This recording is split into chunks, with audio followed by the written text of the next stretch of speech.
In the Muslim world, Friday is a day of prayer and often a day of protest. So this morning, American outposts in the Middle East are watching for new demonstrations over a movie that ridicules the Prophet Muhammad. Protests have gone on in at least 10 nations since the first disturbances on Tuesday at the U.S. Embassy in Cairo, Egypt. Holly Williams is in Cairo this morning. Holly, good morning.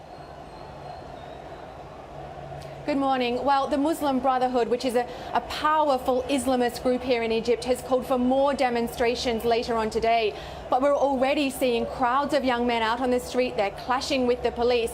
I can smell the tear gas from 7 stories up. And we've been watching this happen now for more than 48 hours. The Egyptian police are using tear gas to try to disperse the protesters. The clouds of smoke sting the face and push the crowds back, but they seem to be determined to stay on the street. For the last 2 days, groups of young men armed with stones have clashed with security forces, fighting for control of a road that leads to the US Embassy. The demonstrations planned for today promise to be more organised and much bigger, and the police know it.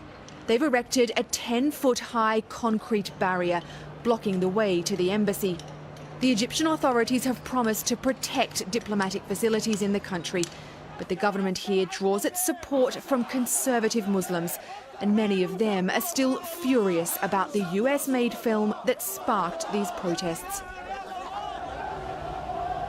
The Egyptian President Mohamed Morsi appeared on television this morning. He said that it's a Muslim's duty to protect foreign embassies. He knows that these protests are damaging for Egypt, but the president also draws his support from Islamist groups. And for that reason, he just can't afford to crack down on these demonstrations too hard.